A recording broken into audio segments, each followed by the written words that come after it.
Good morning. Today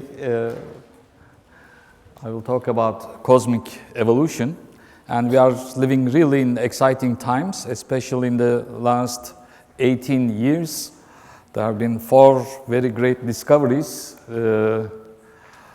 that when students take courses, say, I dare say, 20,000 years from now, they will talk about these years. So it's something very important.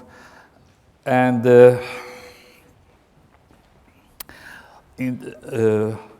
many of these topics about this cosmos, how it began and where it's going, are, of course, subjects treated in all religions. All religions talk about, in some way, about the creation and what will happen to you after you pass away. But we know now many of these things scientifically. You know, it's no longer a story, it's no longer something you are told to believe, but it's something scientifically answered, observed and answered. I want to say a few things before I start. Today we know one thing. It's not we think it is so or we believe it is so, but we know. What we know is this. The laws of physics are operating everywhere in the universe. Everywhere in the universe. We know this now definitely. Second, they have been operating since the beginning of time. And there is no reason to doubt that they will not operate sometime later. So they have been operating everywhere in the universe since the beginning of time. And there is not one place, one time, where you can isolate if physics laws stop working there. Now something supernatural will come in and dictate what will happen there. This did not happen, and this does not happen anywhere in the universe. So it is important, I think, to know about these things because you will position yourself how you regard life, your importance in life, the importance of human species in life, the importance of Earth in the grand setting of the universe.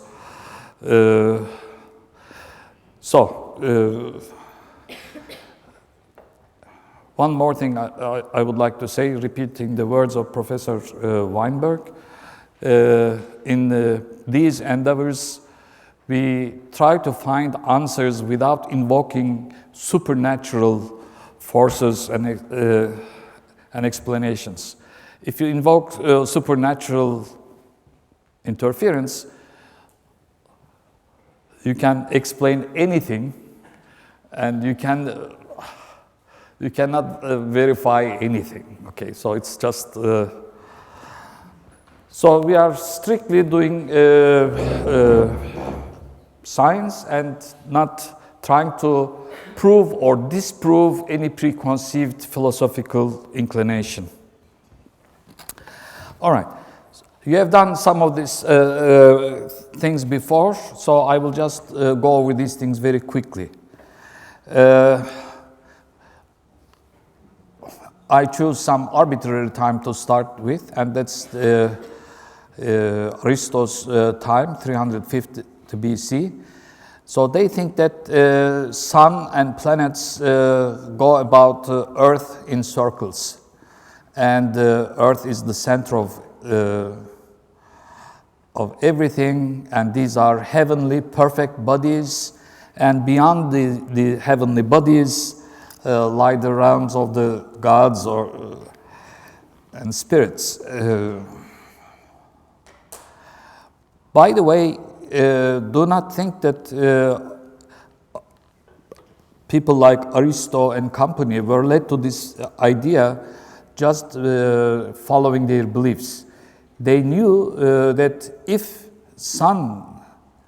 Earth is rotating about the sun, then the positions of the stars would be shifted. Just take your thumb, close one eye, then look at the other eye, you will see your thumb shifted compared to the background. Just do this, right eye and then the left eye, you will see it shifted, okay? So they said, if Earth is rotating, then if you look at the stars, they would be shifted compared to the other stars, other background. And they didn't. So they said, no, sun is rotating about the Earth. Where was the error?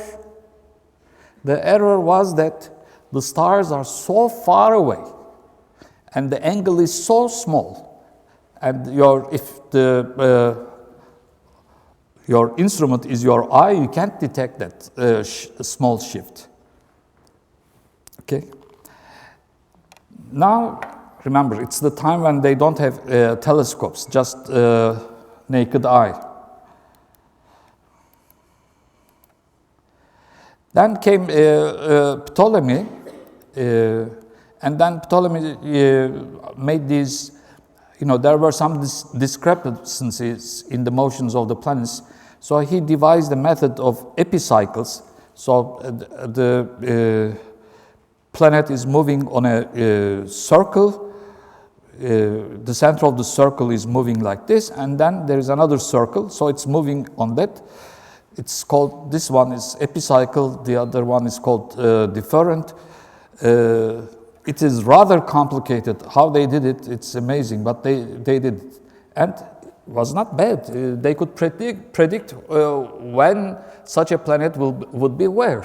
So it was sort of known. Well, some discrepancies, but more or less it worked.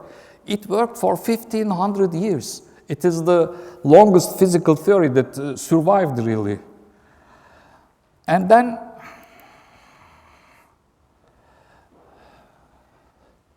came Galileo. Galileo showed that, no. By the way, you see, we still use the words sunrise, sunset, although sun does not rise and sun does not set. But it is within our culture. We use these things. It is very difficult to change habits. Okay, so it's there. Then Galileo came, and then he proved that no, it's not sun that's rotating about the Earth. Earth is rotating about the sun.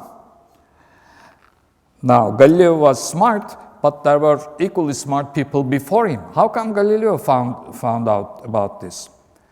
It was the telescope, okay? The Dutch people did some good job with the telescopes, and Galileo improved upon this, and then he could observe. So it's the telescope. It's the possibility of observing. So not only Earth was rotating about the sun, but the heavenly body moon had an ugly face with all these fractured with small craters and all that. It wasn't perfect heavenly body, okay? So that was gone.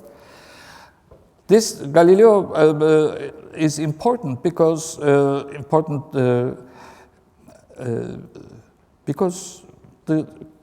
Catholic theology had absorbed this Greek idea that everything is rotating about the Earth. So it was a great challenge for them. It's shaking their authority. And Galileo, who was raised as a good Christian, he did not understand why does the religion should care about which one is rotating about what? What's so important about it? But it was church saw this as an possible erosion of power. So I'm sure we have discussed this before. Then Newton comes. Let's see.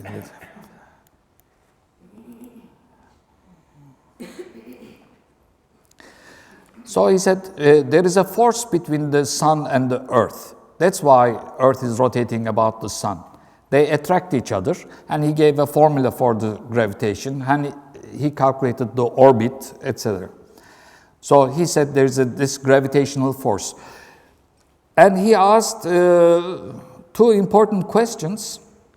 Why is the night sky dark? Why do you think the night sky is dark? Newton worried about it. He was not the only one. Some people before him also worried, and physicists after him also worried. Why is the... Of course, you may say the sun is on the other side of the earth, but that's not it, okay? That's not the reason. If there were all these stars everywhere, it's an infinite universe, then all their light would come and would make it like a daylight. You would not have a night time. So they wondered, why is it that nighttime is dark? And this question is answered only in this century. Well, in the past century, in the 20th century. Somehow I'm mixing. Then comes Einstein. Einstein said that, it's a very revolutionary idea, matter and energy, so you are matter, you are energy, Earth is matter, energy, sun is like that. You distort the space and time. So space is not something unchangeable given thing. It is a dynamic thing. You can distort it. So matter and energy distort space-time. Now this has some immediate results. First, force F, the gravitational force of Newton, is replaced by geometry, by the curvature. If you are distorting it, you are curving it, okay? And this curvature is proportional to how much energy or how much mass. I'm saying energy and mass, but they are equivalent. You probably have heard of Einstein's famous formula, E equals mc square, okay? So energy, mass, distorting the space-time, and geometry is gaining a curvature.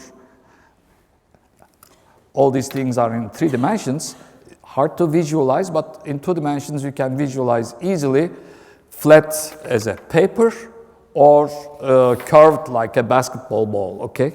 So that's what I mean by curvature and thing. So if so, for example, star curves, let's look at several results of Einstein's theory. Star curves the space-time around it, and light bends. So you all have heard probably that light goes in a straight line.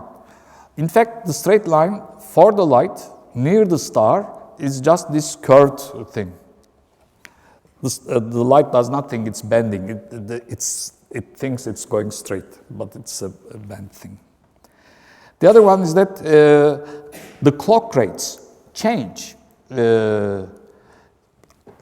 depending on the strength of the gravitational field. For example, if you have a skyscraper, a tall building, clocks at the top at the roof and the clocks at the ground floor, they work at a different rate. Your heartbeat, every clock works at a different rate. And it is strange, but it is so. And in fact, you are using it almost every day. If you have smartphones with the capability of GPS, global positioning system, they use the global positioning satellites. And the clocks at the satellite and the clocks on the Earth, they work at a different rate.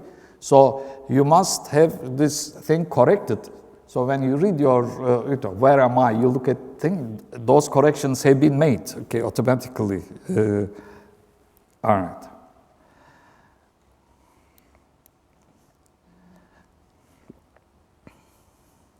Then we have black holes.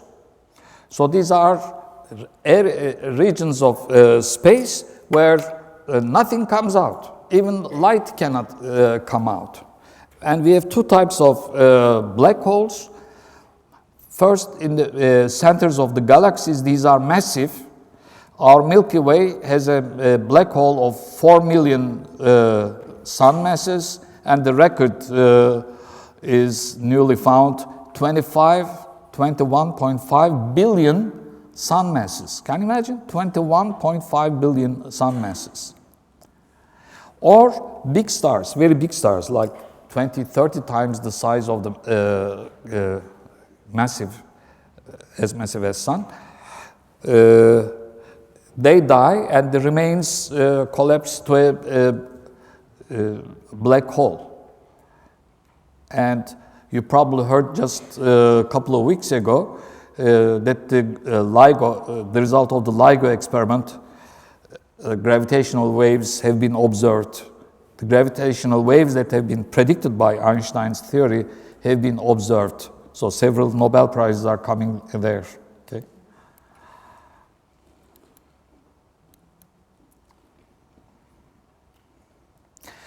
Now, when Einstein applied his general relativity to cosmos, to the universe as a whole, there was this funny result. Cosmos, the universe, is either expanding or contracting. That's what his theory shows. Cosmos is either expanding or contracting. So Einstein said, how can I know about this? The thing is to ask the astronomers. Knock, knock, knock. Who are you? I am Albert Einstein. What do you want? Well, I want to know if this cosmos is expanding or contracting. They said, look at the stars. They are just there, sitting still there. They have been always there. So universe is static. Nothing is happening. So Einstein was very unhappy with this. Here's a universe that is not expanding nor contracting. So he went on to modify his theory. This is important, that's why I'm mentioning it, will come later. Einstein had to introduce a cosmological constant, that's the name, so that the result of this introducing cosmological constant made the universe static. So it's not expanding nor contracting, so it is static. But he was very unhappy because his theory was beautiful and there was this ugly term that made the universe static. He was disturbed by it, but what can you do? The universe is static.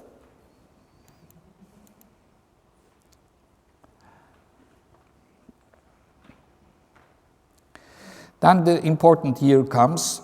The year is 1929, one of the important dates in the history of science. Edwin Hubble, who was originally a lawyer turned astronomer, he found this strange thing. Suppose there are three galaxies. Suppose we are in this G1, galaxy G1. Then there is a galaxy distance d away, and there is another galaxy G3 that is twice as far. They are getting away from us, he found. And if this one moved with velocity v, the other one moved away from us with velocity 2v. Namely, if you are further away, you are moving faster away from us. And so this was a... Imagine they did not give a Nobel Prize to him, whereas it's one of the most Nobel Prize worthy works. One question is this: are we special? Are they all getting away from us? Is there something wrong with us? Everybody is escaping from us. But if you look at from the people of the galaxy 3, so he is going with 2v. The other guy is moving with v. So he is moving away from G2, galaxy 2. Since he is in his own frame at rest, he will see G2 is moving further back. For example, if you are moving with a Peugeot and the Mercedes passes it, okay, so inside the Mercedes you are at rest. If you look back, Peugeot is like going backwards with respect to Mercedes. So he summarized this thing in this famous law, which you should all know, I think. V equals hd. This is the Hubble law. Namely, this is a constant, and d is the distance. Since this is constant and this is distance, the further away, if the d is bigger, v is bigger, velocity is bigger. I should point out, this is a different velocity. This is a recession velocity, and it is not like a car moving, because here, when you see the car on the street, here's the street, car is moving with respect to the street, with respect to space. This is a different kind of motion. Space itself is getting big. It's not that the galaxy is moving with respect to space, but the empty space is getting big, okay?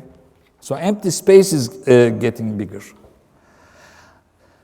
So Einstein learned of this, and of course he quickly went and put this famous cosmological constant to 0, and he said this was the biggest blunder of his life. He was very mad, actually. All right.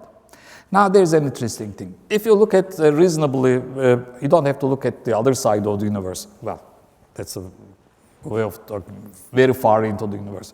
Just look reasonably far. I mentioned you these galaxies. If you turn their velocities back, if you move the time backwards, then this is at 2d with velocity 2v. This is at d with velocity v. Then they hit G1 at the same time. This is the same view from every galaxy, everywhere the same. So this gave the idea of Big Bang. What is Big Bang? So at one time everybody was together, and then there was the bang and they went out. You can easily calculate, it's a very simple calculation, secondary school calculation. Time is 14 billion years ago. So universe started roughly 14 billion years ago. There is a time associated with the beginning, and that we know, okay? By the way, this answered the why the night sky is dark problem, because all the light that is in the universe, you see, we have an observable universe, and there is a universe beyond that observable universe. So observable universe is finite, and we did not receive all the light coming from the universe that is not observable right now. What is non-observable universe? Its light has not reached us yet. That's non-observable, okay? From the beginning.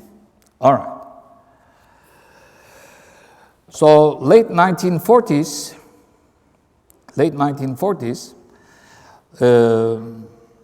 Gamow, physicist Gamow said, if there is a Big Bang, then there must be radiation filling up the universe. And since the universe is getting bigger, expanding, what was then orange color, now the wavelength grew, now it's in microwave. So your eye cannot see, but it is detectable.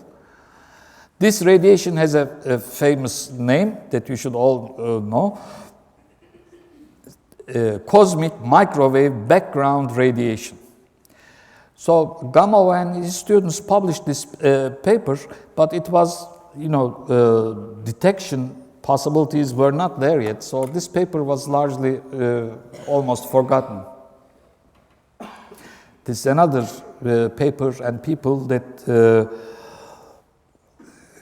that should have been given the Nobel Prize perhaps for this thing. Comes 1960s.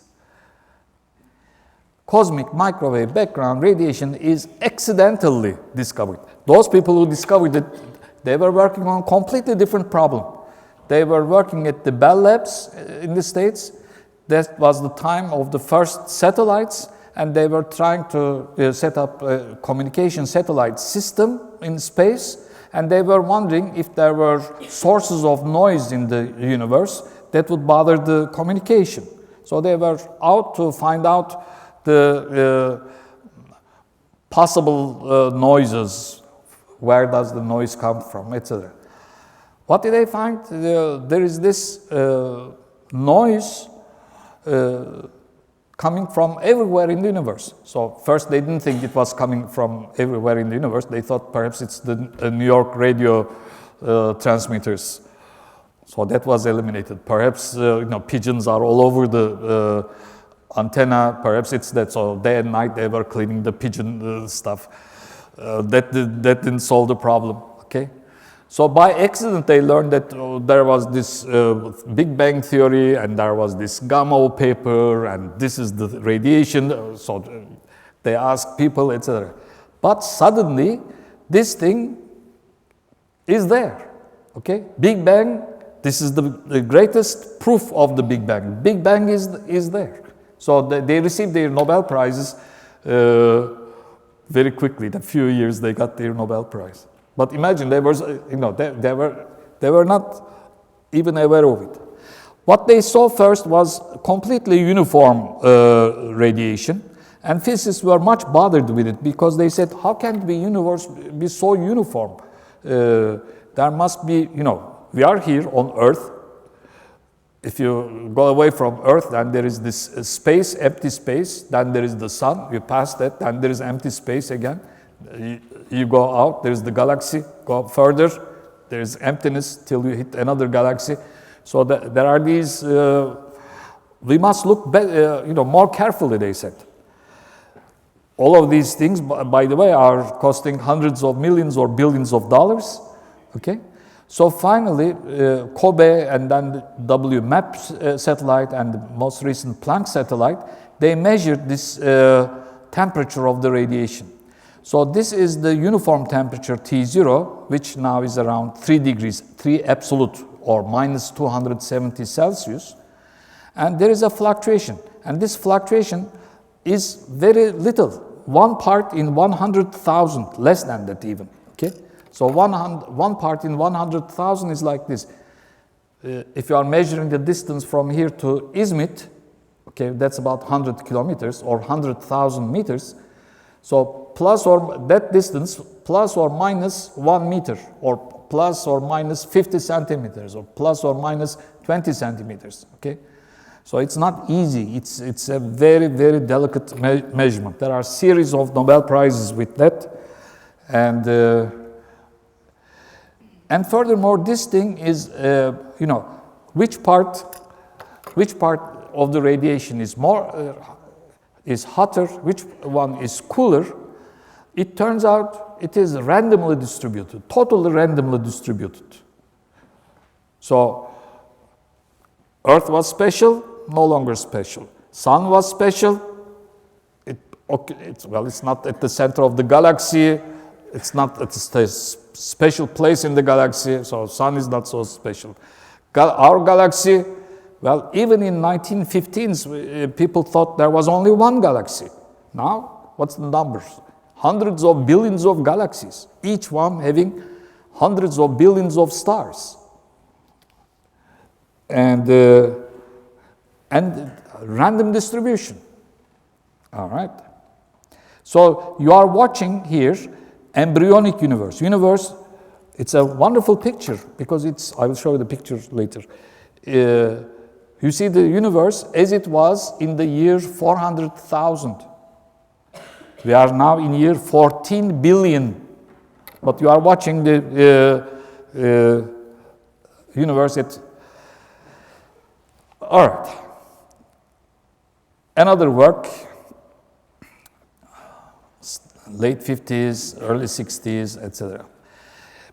They said that around 3 to 5 minutes, there was this primordial nucleosynthesis, and the result was, by mass, 25% helium, 75% hydrogen, and no heavy elements produced. And this is what is observed in the universe. Okay? All the rest of the heavy elements are 1%, depending on which star, 2% or something like this. Earth is a very strange, different place, of course.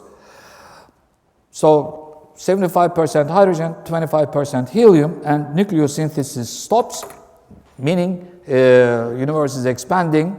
You don't have that much heat to continue with the synthesizing heavy elements. Now, you are all living persons, okay? There is a DNA. Your chemistry is carbon-based, organic, carbon. Now, where is that carbon? It wasn't there in 3 to 5 minutes, okay? It wasn't there.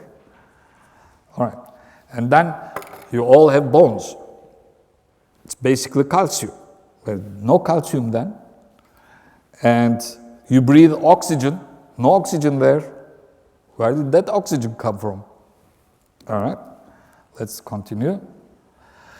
Now, periodic table has about more than 100 elements.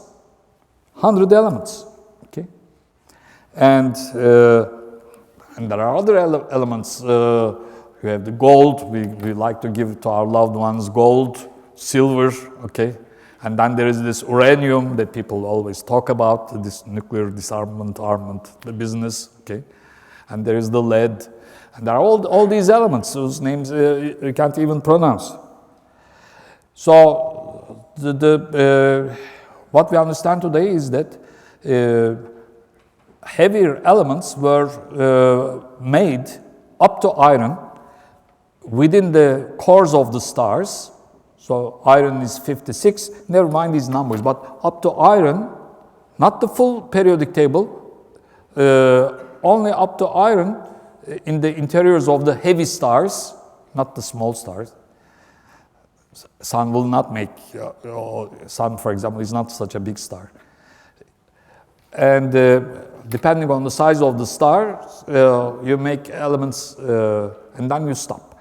The heaviest one goes to iron and then stops because you can no longer fuse light elements. But then there is a violent type of star death called the supernova, and heavier elements are cooked there. Okay, so all the heavier elements are cooked there. And then what happens? Star dies. At the core is either a neutron star or a black hole, and all that stuff is thrown out into the space. So what happens when they are thrown into the space? They move on. With that speed, well, where? Totally random. It goes. And then perhaps hundreds of millions of years or billions of years. And at some point, it feels some attraction to some massive place, so it falls onto that. And finally, a new star is made, and there is some debris after the star is made. That's your planets, okay? So that's where you are. All your carbon, all your calcium, all your oxygen, they were made either in the interiors of the stars or in the explosion of the stars, in supernova, okay? And then they traveled hundreds of millions or more likely billions of years, okay? And they, for example, in our case, they collected in making the sun, and we are just the byproduct.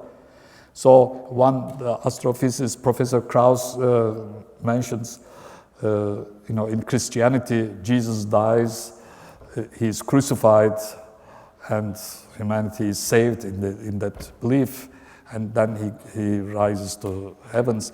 But he says it's not really the Jesus, it's the stars that saved you by dying, because that's where you get your elements from. Okay, so those are the... So in 1970s, there's another thing. A lady physicist especially found out that Vera Rubin,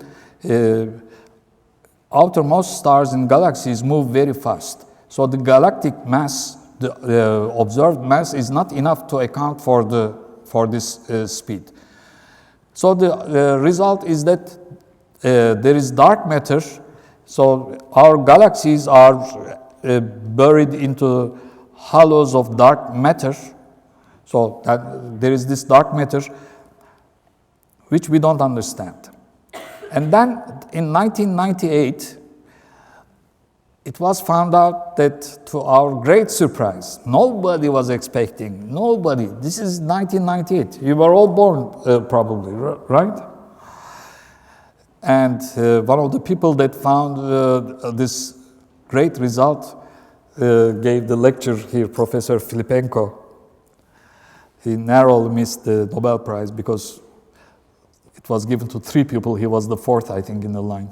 And they give it only to 3. It says that universe is expanding, but it is expanding with acceleration. Namely, the speed of expansion is increasing. So the increase is like this. Every 10 billion years, right now, our speed is like this. Every 10 billion years, universe grows by a factor of 2.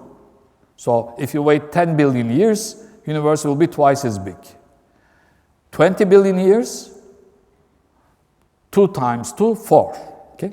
So it's an exponential growth.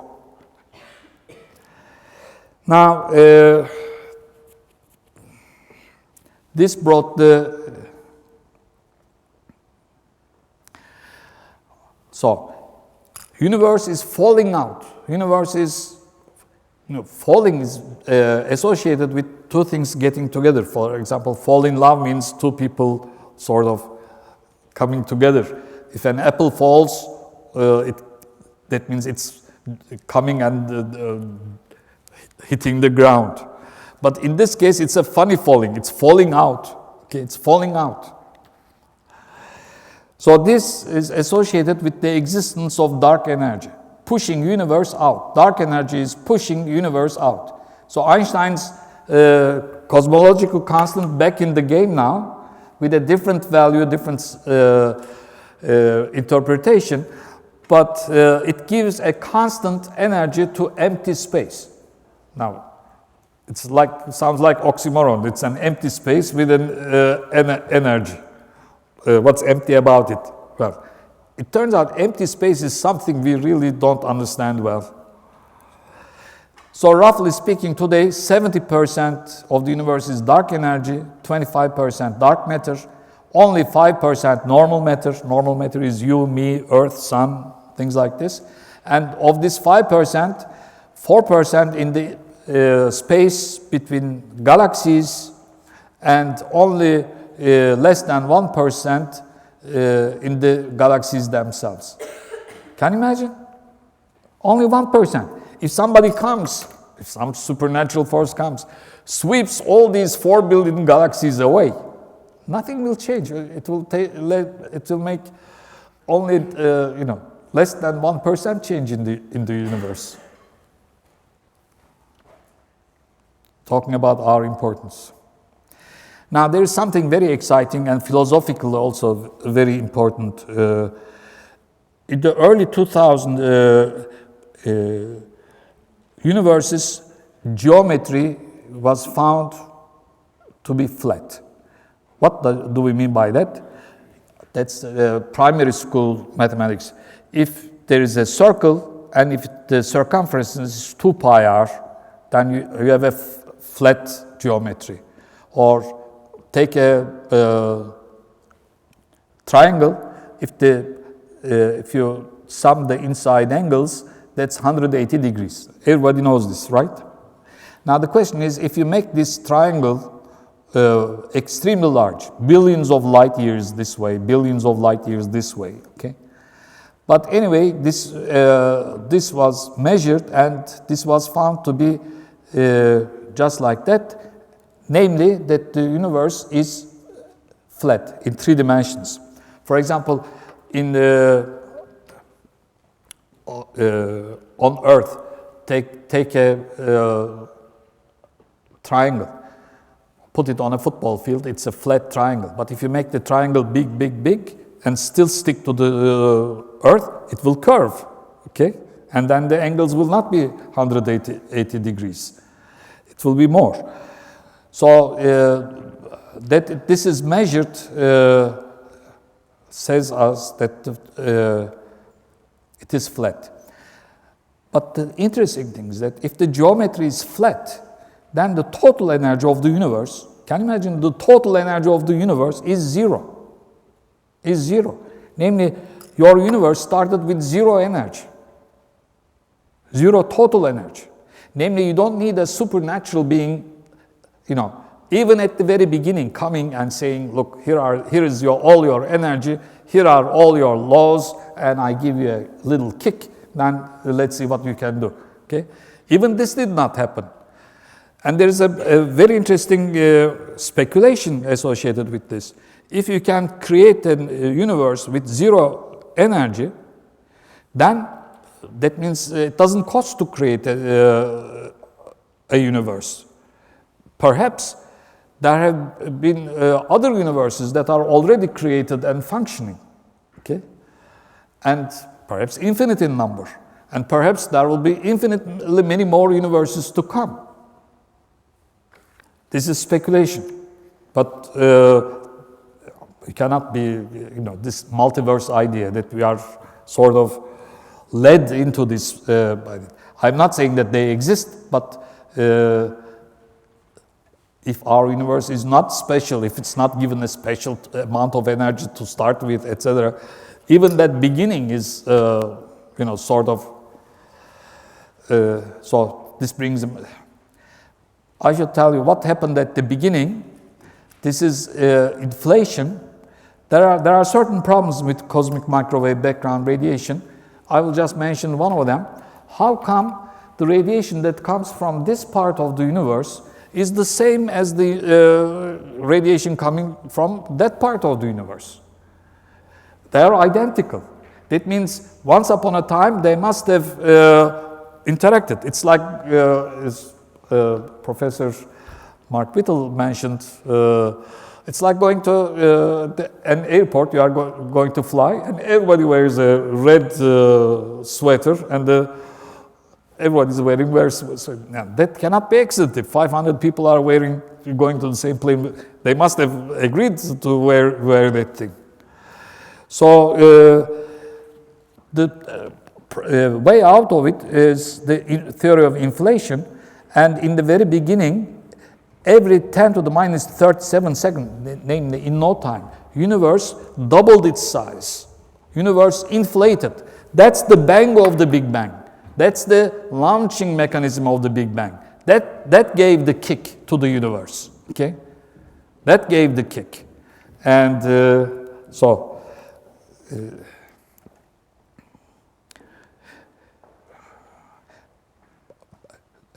one more thing. I told you this cosmic microwave background radiation told us that this is random, and the most random thing you can ever find is the quantum fluctuations. They come in. So these quantum fluctuations at the very early time, less than nano of the nano of the nano of the second, were preserved, amplified, and you see them in the cosmic microwave background radiation. And then it develops into stars and galaxies, so we carry the fingerprint of that inflation. By the way, last year an experiment was done in Antarctica about Biceps 2, searching for the fingerprints of this inflation. They claim they found it, but there are some problems with their measurement. So they are measuring like, they are working on it 24 hours a day, several groups. We will see soon, in a few years, the result of that. I should mention you something I find crazy. The question is this: how old is my hand? Now, of course, if you look at the nerves, if you look at the veins, if you look at the structure, it's of my age. Okay? All right, that's one part. But if you look at the elements, I have bones. It's calcium. Okay? And all the other elements. Elements that are not hydrogen or helium. Well, how old they are? Well, they are billions of years old because they were made in the stars. They traveled. Somehow they came into my hand. And when I die, I will give it back to the nature. It will circulate again. Okay? And but calcium or any other nucleus is made of protons and neutrons. When were they made? The constituents of the atomic nuclei. They were made in the first few seconds. Well, protons, neutrons in microseconds. We have electrons coming out in. So That's about 14, the elements, the real elements are 14 billion years old.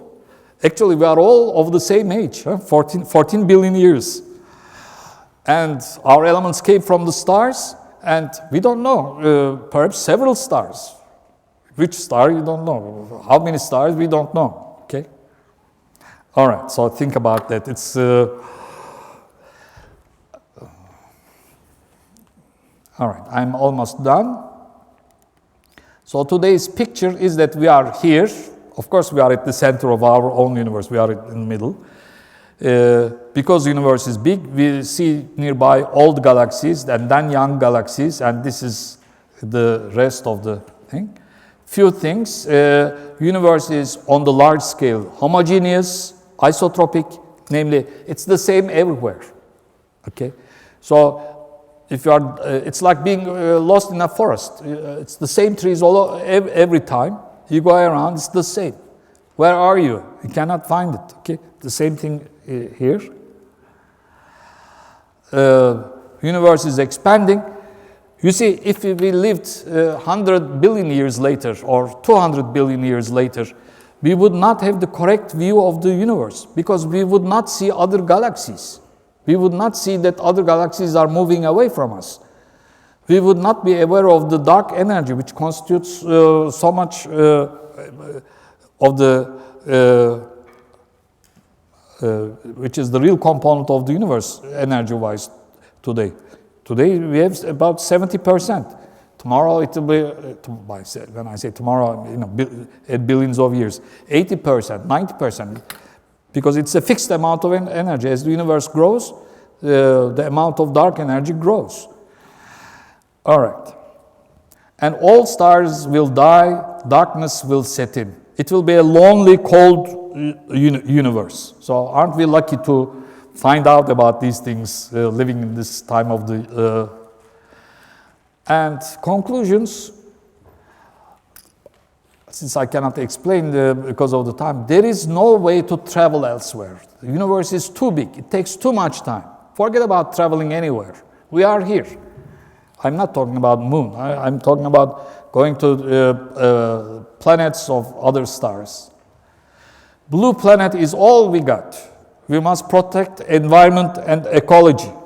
And at the end, human species will, of course, will finish. You have, despite whatever you are told, believe, trust me that you have only one life, and try to be happy, all right? Don't go with everyone else's words, nullius in verba, that's the motto of the British Royal Society, means on the word of no one. Always doubt and ask questions. Data is important. Anything, any statement not substantiated by healthy data, you know, don't go after that. And all we have is a model that seems to work, and the only way to find out about is to work hard and trial and error. Thank you. That's